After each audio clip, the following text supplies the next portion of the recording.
Hello, everybody. This is Money Mom. Welcome back to the channel. Today, I want to chat with you guys about 7 frugal habits our family lives by that saves us a lot of money. Let's get started and talk about it. The first one isn't just checking our family bank accounts to make sure everything looks good. It is also to make sure that when we send payments off to maybe a bill or something like that, that they receive the payment. I check up on that. Now, most things we can pay online or electronically, but if you can believe it, there's still some bills out there that expect you to send a check. And that's the way they roll. So I make sure that they receive that check and also just stay on top of all that. And I do that daily, Monday through Friday. So that is the first number one tip, because otherwise, if you don't do that and you don't check your statements, you could have a charge on there that you don't know what it is. It could happen to any of us, especially with us getting busy and doing other things in our life and we're not paying attention. Could happen to any of us. It has even happened to me. Okay, number two, we've mentioned this so many times, eating at home. And to be totally frank with you, it's not always easy. There are times where we're out longer than we want to be. And I'd love to just go eat out at a restaurant or go through the drive through. Could we do that? Yes. Do I want to wait in a long drive through line? No. But a lot of times I don't want to also do that because we've got food here and I'm really working on low to no food waste. So eating at home for us right now is key on saving a lot of money. Number three, basically, we just don't go shopping a whole lot.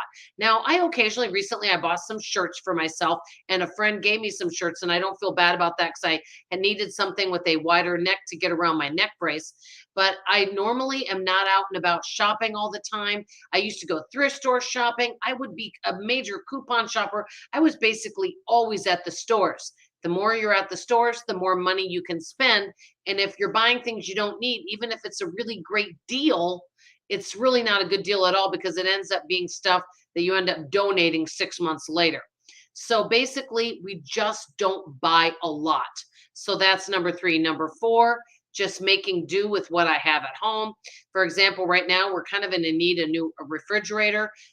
The refrigerator works, but there's some parts of it that are not cooling as well. It will be something that we look at, but it's not urgent right now. So we're making do with what we have. Number five, entertaining ourselves at home or looking for free entertainment.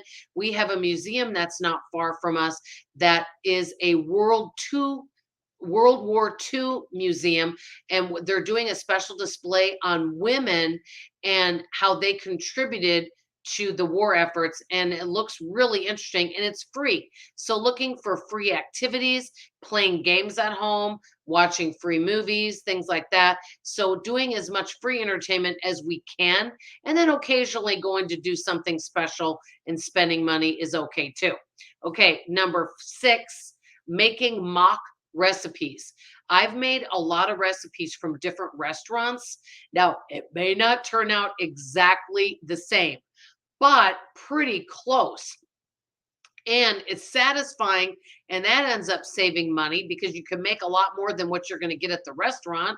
You can even freeze some of it.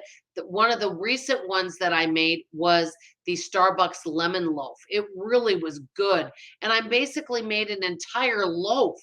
And I think it ended up costing me a little over about $2.50 for a whole loaf, which ended up having about 9 to 10 slices of bread, which is that's a fantastic deal in my book. Okay, then number seven, the hugest thing my daughter and I've been working on is decluttering. I know I've mentioned this. We declutter about 4 times a week, and I am finding so many things that I forgot that I had. And the more you find, the more abundant you feel. Some of it's getting donated, some of it I'm starting to use again.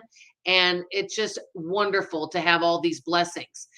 I want to mention something before signing off. I noticed something about myself. The more I stay away from shopping and buying things and going online and buying things, the more abundant I feel and the more I realize I have everything I desire.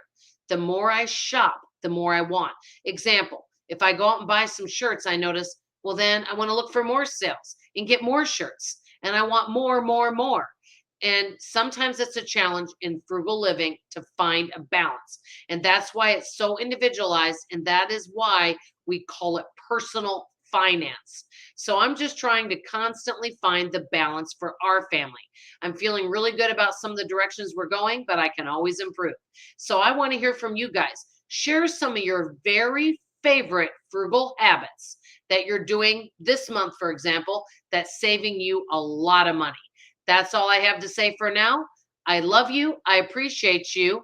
And like I always tell you, I'll see you on the next video. Bye bye.